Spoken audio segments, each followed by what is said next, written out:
88课主音第4部分的练习。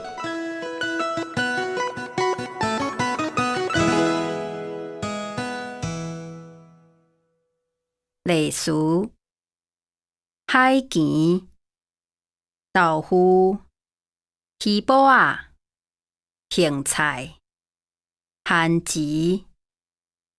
第2段：财产、损失、性命、伤害、心酸酸。